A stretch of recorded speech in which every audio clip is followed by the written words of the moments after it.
Born and bred. My parents worked for Amons down at Scott's Ferry. So I was born in Martin, maternity home, and then whipped off down to the beach. So yeah, there. Served my apprenticeship as a carpenter here in Bulls. Married here in Bulls. So yeah, Fay was come from the Air Force family, and yeah, she was tied up with brownies and guides, and I was tied up with scouts, and we actually, as silly as it sounds, first contact was basically underneath the Bulls Bridge. It was Founders Day, and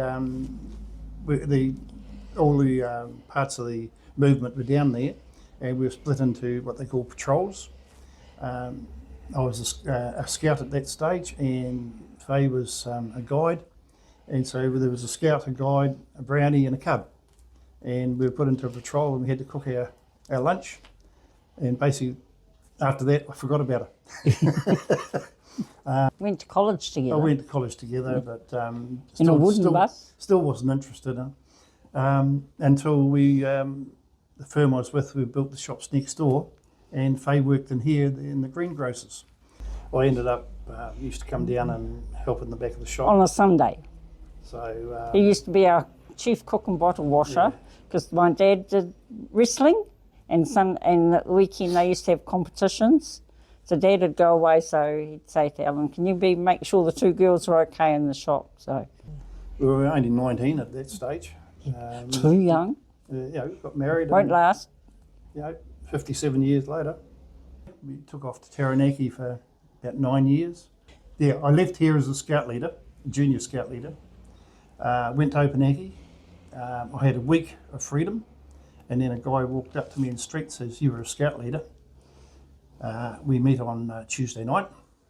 So that was the end of that. I was back into scouting again. It's kind of been a off and on thing, I get a little break in the middle somewhere.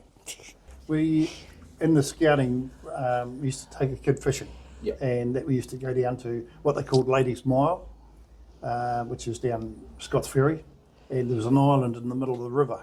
And at low tide, on our side, the water was only about ankle deep. So we used to go down there and on a Friday night. We'd pack up all our gear on troop night and have it all ready to go, shoot down there Friday night, and all the tents would go up, and we'd put a rope bridge across our part of the river. And of course, when the tide come in, you were looking at about 6-7 foot of water. And the kids loved it. They'd go fishing, and used to take a boat down as a lifeboat, or a skiff down as a lifeboat. And low tide, if the kids lost all their sinkers and fishing gear, they could walk out in the water and pick them all up again. So, we used to do that every year. We'd go down. We'd ring up Chris Amon. He was the landowner down there at that stage, and say, hey Chris, we're looking at going camping on this weekend. Is it all right? We never got turned down, so we'd shoot off down there.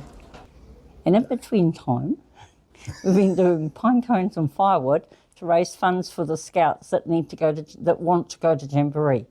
And not all families can raise the amount. They need about $3,000 this year, I think.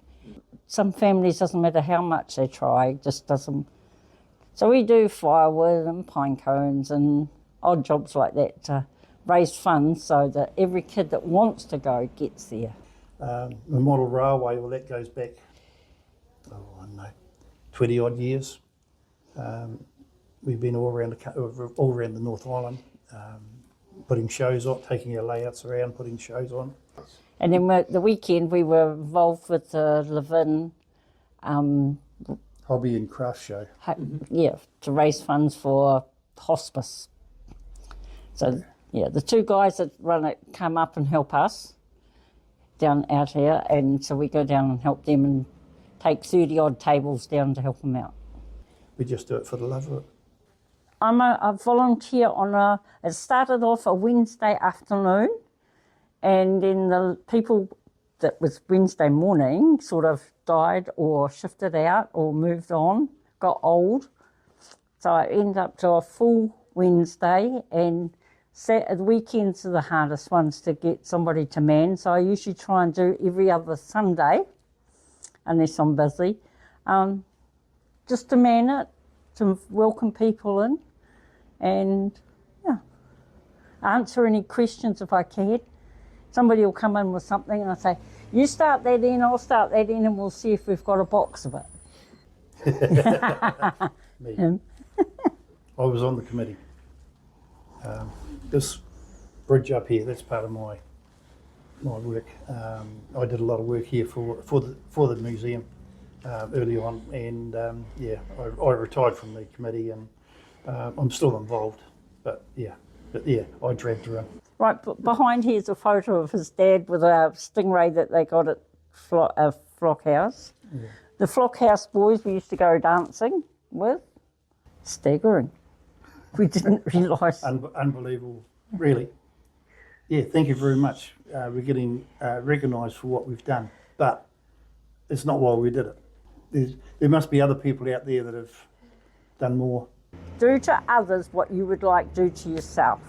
Don't, if you think you can help them, help them.